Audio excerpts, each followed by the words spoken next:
Hello and welcome to this very special edition of Indianomics, where we have invited three prominent money managers to answer two pertinent money market questions. The questions are: one, is the rupee too strong for our own good? And two, are interest rates too high for our own macros? My three guests today are R. Shankar Raman, the CFO of Larsen & Toubro, V. Srinivasa Rangan, the Treasury Head and Executive Director of HDFC, and Anant Narayan, Regional Head, Financial Markets, ASEAN and South Asia at Standard Chartered Bank. Gentlemen, welcome. Well, let me start with you, Anant. Well, the rupee has gained from 68 in January to 64 today. That's a 6% appreciation in less than 6 months. And there are some who say that given our macros and flows, this can be a structural shift. There was a Treasury guy who was even talking about 58 rupees to the dollar in a few years. But let's stick to the nearer term. Do you think immediately there is more appreciation to come for the rupee? Sure. The truthful answer, Lata, is I don't know. I can only hazard a guess. And the reality is I was not one of those who expected rupee to appreciate the way it has. If you had told me beginning of the year that rupee will soon be at 64, I wouldn't have believed it. So the reality is facts change, markets change, and we have to be dynamic in the way we approach these matters. Look, the fundamentals for India, the macro fundamentals look absolutely solid, right? The first huge fundamental positive, which is sustained over the last 3-4 years, is the fact that oil prices have come down to where they are, which from a current account deficit perspective and from a country economy perspective is a huge boon, given that we import 80% of our energy. Second, there's been definite progress when it comes to reforms. GST coming on board has been seen very positively by overseas investors. There's been political stability which has come about since the February UP elections. So all in all, clearly the market views India much more positively. Current account deficit seems to be under control. Flows are coming in both in terms of portfolio investors as well as in terms of FDI. The country is soaking in FDI as we go in. So to that extent, the paradigm seems to have shifted. At the same time, I think it's also important we take into account the possible vulnerabilities of what we, as a result of what we've seen on the rupee markets. First, with rupee having strengthened, it's probably not good news for domestic industry. Okay, actually, Anand, on that point, let me get to Shankar and come back to you on vulnerabilities of the economy in general. But primarily, as Anand was saying, the oil prices, it doesn't look, it seems to be a secular downtrend or at least capped at $55. So this dollar strength, dollar weakness or rupee strength is perhaps not going away in a hurry. Mr. Shankar Raman, is it already becoming a Dutch disease? The latest May import numbers indicate that, okay, if you took gold and the entire import basket, it went up by 34% year on year. Exports went up only by 8%. Even assuming we take out gold, still imports have risen by 25%, which means even project imports could be made, and certainly machine goods, machine tools were a good 30% higher. Do you think already Indian manufacturers are beginning to suffer because of the strong rupee? I would like to believe that, because we have a situation on hand. We have considerable capacity underutilization. So there is a case for Indian manufacturers to take a marginal costing approach to price their product and services, which I do believe they are doing currently. Despite that, if thanks to the currency strength, imports are coming in, I think we are creating a situation for the country which for a long time to come could impair its own growth in terms of manufacturing capability. Today, one of the political resolutions is to get all-inclusive development, which means job creation, reskilling. Now, all of the traditional manufacturing is possibly giving away to automation and robotics. So we need to figure out a way how to get more productive for either machine or money to rediscover our export competitiveness.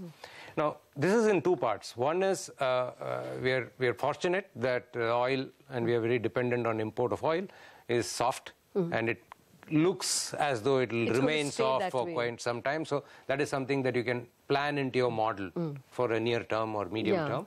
But unless the competitiveness of domestic manufacturing goes up, it is not going to be possible for us to breach through the export growth that we want to do. Yeah, so export growth is not there. My worry more is whether domestic industry is shrinking because imports are occupying a larger terrain.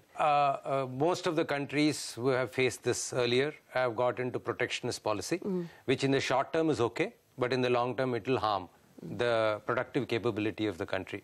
So my belief is that the policymakers could take some short-term view of this and raise anti-dumping duty and the kind, but it's not going to solve the problem. Okay. I think Indian industry, manufacturing industry is at a crossroad today. Technology is changing, the consumer behavior and expectations are changing, and you have this problem of cheaper and cheaper imports. Okay. So it's in a situation where I would think that we might have to think out of the box, else we might miss the bus.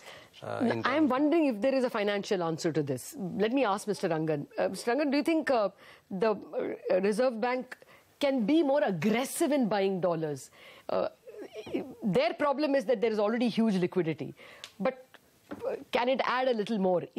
Should the Reserve Bank be way more proactive in buying dollars than it is now? See, I think when Reserve Bank must be deciding on buying dollars or selling dollars, I think they obviously is working on a certain premise that, they want to either regulate a certain amount of volatility. And I think it is a high volatility which they are more or less looking at, stated this thing, rather than, looking at the day-to-day moments. Having said that, I think one of the so-called the fallouts of all this thing is that, for example, as a domestic player, our balance sheets are both the sides, assets and liabilities, are domestic. Actually, we hardly have any foreign exchange, implications of any of this. But the indirect fallout of that is, as Anant was saying, that the flows have been very strong, both on the equity as well as in the debt markets. The masala bonds, for that matter, if you look at, which is a call on largely a rupee. And if you look at we did about 8,500 crores of masala bonds, and the rates at which they were done, and today the rates of the rupee, if the people have kept it open and all, it has actually led to a very, very real returns to the investors. So for you, it is an advantage that. So it has opened up a liquidity window in some manner, you can say. More than I think the rupee appreciation, I think it is a stability and appreciation both have actually enabled in terms of that type of a flow. Not only there, but even if you look at the FII flows into the bond market, which I understand that the limits of bond market is more or less, trying to get filled up. So there is a lot of rush to actually, even in the government securities and in the bond market, there is a lot of rush for the FIIs to come in and put. That's actually creating a further vulnerability in terms of rupee to appreciate. Whether it is fundamental or whether it is flow related, I think both have actually been very positive in terms of pushing it. Well, so to what extent I think RBI would want to keep on controlling that, it's going to be quite tough. Actually, we are probably in a lucky situation that at least the equity flows are not coming. It's coming more in debt. But Anant, just to wind up this conversation, does the Reserve Bank really have enough tools in its kitty? Should it go all out into intervention? What should the central bank's policies be? I think there's no shortage of tools should the RBI choose to intervene in a big way. Look, I do think at some stage strength of the rupee might become a problem. The fact is rupee But not yet so. Not yet so. I think the fundamentals look fine. I don't see a problem coming up, but the vulnerabilities could be growing on two counts. As Mr. Shankaraman also alluded, the fact that, for instance, the yuan has depreciated against the rupee by 7 to 8% in the last 1 year, and we import $60 billion of manufactured goods from China. The fact that we are importing from China even easier now is a problem for us, given we are underemployed as a nation and we need employment for a whole host of issues. The second thing is, the moment you have a trend of this kind coming through, complacency builds up. So a lot of the flows that Rangan also alluded to, investors bringing in money through the debt markets, exporters hedging, importers refraining from hedging, people borrowing in foreign currency and to the extent possible not hedging, you are increasing unhedged exposures in the country. And the analysis that we've done says that over the last 3 years, about $65 billion of additional unhedged exposures have been built up in this country. Now, again, it's not a problem. The country can easily manage this. But to the extent that you have rupee strength coming on the back of unhedged exposures being built up, rather than current account surpluses or FDI alone, I think it's an unhealthy trend which needs to be managed. Okay. Well, let me wind up this segment by just asking you all, where do you see a 12-month forward dollar rupee, Anant? Okay, this is a full disclaimer. If you try and do something on the back of it, your problem.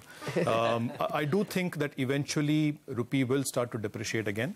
I do think the current trend, given that interest rate differentials, CPI differentials are there, and given vulnerabilities and the fact that it's not great for the economy if rupee strengthens too much, I do think we will see a gentle depreciation going forward. Maybe 66, 66.5 over the next 12 months. I could be completely wrong. We could see the reverse, but I would bet for that at this point in time. Mr. Shankar Raman? Yeah, I would tend to agree with Anant in terms of view. I think mid-66 thereabout is what I see. But I do see the rupee somewhat give up the 6% gain that it has acquired over the last 6 months. That would be a big relief for domestic manufacturers for sure. But for a start. Mr. Rangan, what would your guess be? I would, my view is also that we are almost near the end of the strengthening part.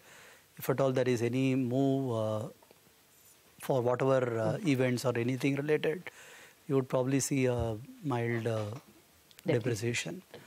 Well, although not very high. Yeah. In that case, the Reserve Bank's problem is solved. But we have to take a break on that note. It's positive that our experts don't see too much of a Dutch disease because of the strengthening rupee. We are going to come back and ask them where they see domestic interest rates head, the domestic cost of money. Back in a minute.